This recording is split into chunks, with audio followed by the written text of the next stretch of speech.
Hi guys, and welcome to the third episode of my series. My name is Natalie Day, and we're going to be talking about entrepreneurship, kind of my thoughts and reflections about it, and some different aspects of it.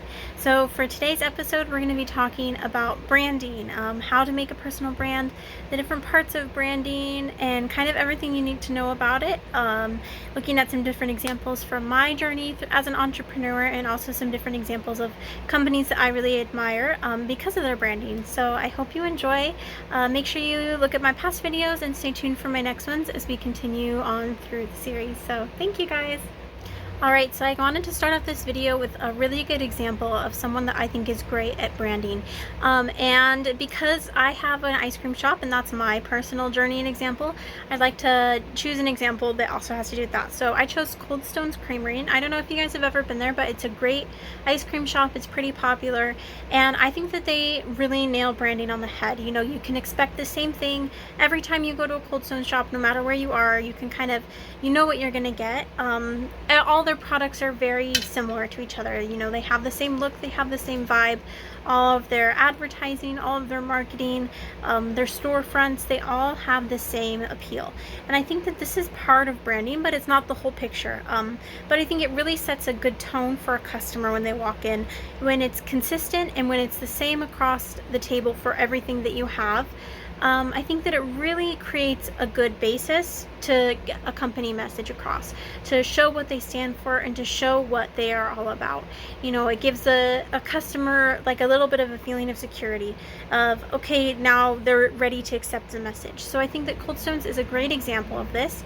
They can really kind of tell their customer what they need to because they have established such a good basis of what they look like, what they stand for, and who they are, let alone what they're going to give you. You know, they're going to give you good service, they're going to give you ice cream. So I think that is a great example, and just try to keep that in mind. Maybe try to think of your own examples of companies that you look at and think, okay, their branding is really good because I know I'm going to get this and I'm able to hear their company message, which is this. So alright, so in today's market and today's economy, branding has reached a really high importance.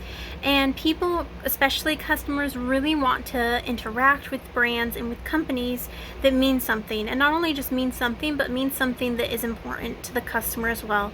And that's part of the reason why branding is so important, is to get that message across to them of what I stand for, so the customer's confident and happy in interacting with you as through business.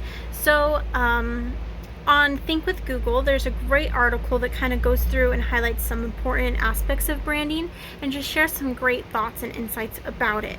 One of the things they talk about is why branding is so important. Again, that's that idea that people want to be a powerful brand because it communicates well with the customer, and they can match each other on a level of ethics and a level of purpose that really creates strong relationships with the buyer and keeps them coming back. It creates loyalty within the company.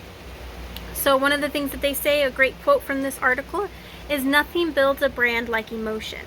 And part of what they're getting us into is nothing drives emotion like video. So by building emotion and by targeting your customers in a new and unique way, you can kind of show them exactly what you're all about. You can show them your purpose, your message, why you do what you do, and all of that through a video. And customers nowadays love watching those because they're easy. It's easy to follow, it's easy to understand, and it gives you a lot of information. So I think that that's a great aspect of branding, a great tool to use, and part of the reason why social media platforms are so good about getting branding across. Lots of entrepreneurs use that for branding because it's super easy to communicate, super easy to show video footage, to show pictures, to show photos, and to really show what the company means truly. The purpose, the why, we talked about in one of our previous episodes of why they're even doing business and why they want to communicate with a certain customer. So this article also addresses a lot about how marketing and branding today is a lot harder just because of the saturated market. There's so many different strong brands out there, and it's hard to kind of find your spot in the clutter. But they also highlighted how important it is to kind of push through that and to put in the hard work.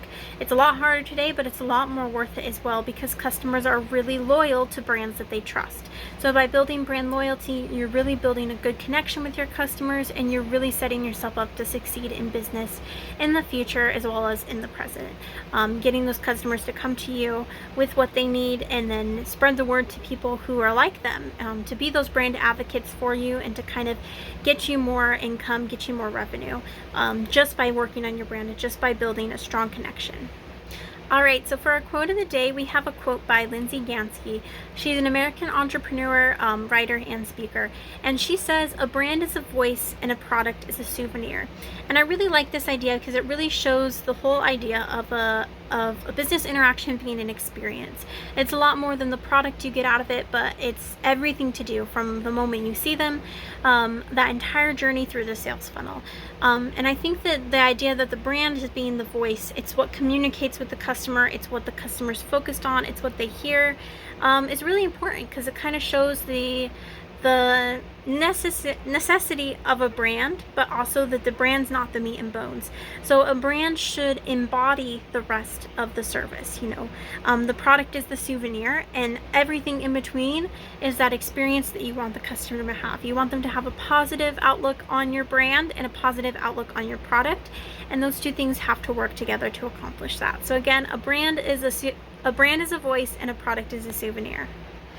So as I began to start my business, I kind of realized the importance of branding, and I realized that branding really evolves over time. Right as you start a business, you can't come right out of the gate with a huge brand. You have to kind of be willing to evolve and make some changes. Some of the things that we had when we first opened, we don't have anymore, because we've shifted towards this bigger idea of our brand being different. With our change of moving inside, we've really gotten the opportunity to put a lot of our brand out in the open, and to really kind of make that consistency within everything that you see, similar to Cold Stones, as I mentioned earlier. So I just wanted to share with you a few pictures of my business as it started and my business now, kind of looking at the things that we've changed, everything we've altered, and a lot of this is also behind the scenes stuff you don't really see at first. Maybe the way an employee interacts with a customer, or the way that we set up for events or do our catering. And I think that this is all important to keep in mind, especially for young entrepreneurs and young businesses out there that don't really know how to start. And I think that it's really important to remember that sometimes you just have to get in and start. You just have to start somewhere and then be willing to evolve and change over time. So I think that is important to keep in mind as we talk about building a consistent brand, and an important brand to communicate with your customers, is you have to be willing to change and be flexible in order to be really honest and consistent with what you are. So all right, thanks everybody. That's it for today. I hope you enjoyed this episode.